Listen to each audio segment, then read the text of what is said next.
Well, changing the subject here, tell me about your role in this sort of sad, dramatic feature film. I play Parker McNeil in Things I Don't Understand, and Parker's kind of like the counterpoint of Violet.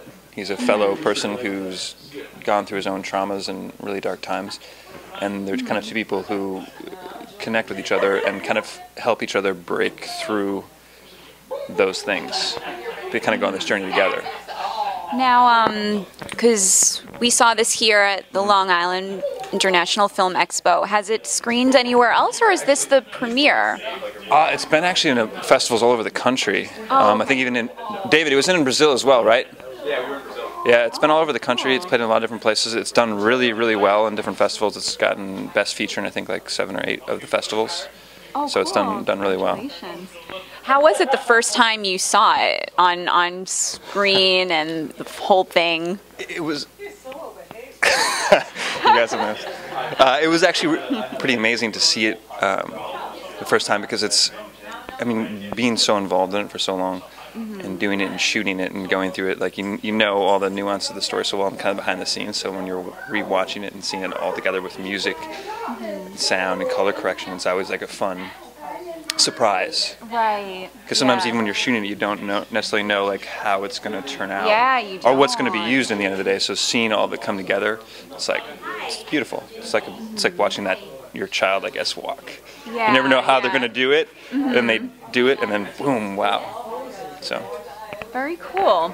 Now, you look very different than your character in the movie. His character in the movie is this bartender with like a beard and his hair slicked back. Yeah, sort of a hipsterish style. So Aaron, I did not recognize Aaron. If I wasn't told Aaron played Parker, I wouldn't have recognized him. Do you often play characters who are different than you, or is Parker typical of the type of characters you play?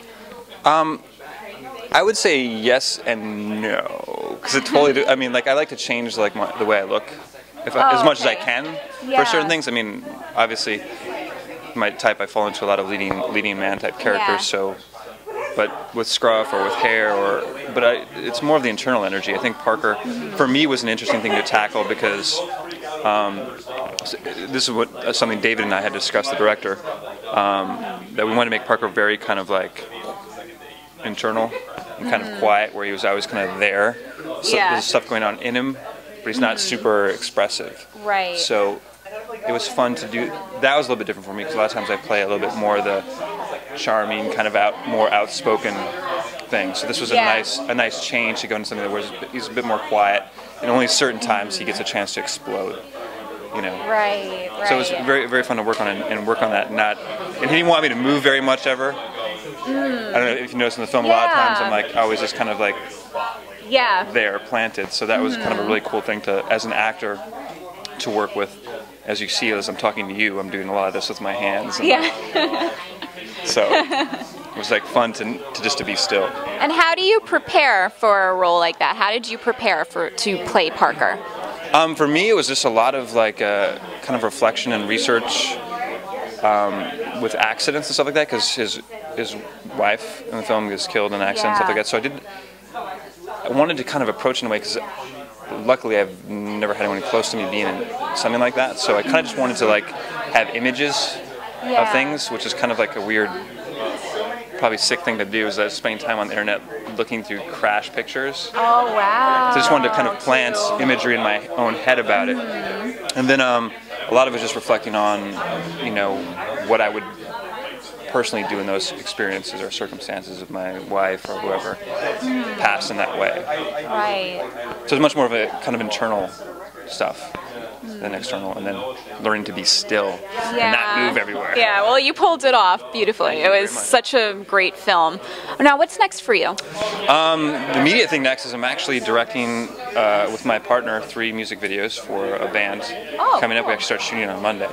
And then I have a feature film that I'm fundraising for right now that I'm producing, and hopefully will also play the lead role in, called Sunday at the Cares.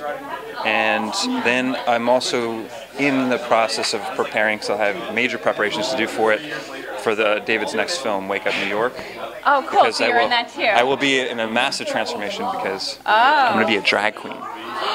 Really? Yeah. Oh, I can't wait. I really. And I have to sing in it, which is going to be very interesting. Oh, do you sing? Yes. Yes, in the shower many times. Okay. So I have to like do a lot of work. Right. A lot of preparation. Yes. So it'll be interesting. I'm excited for it. Cool. Well, thanks so much for talking with us. I can't wait to see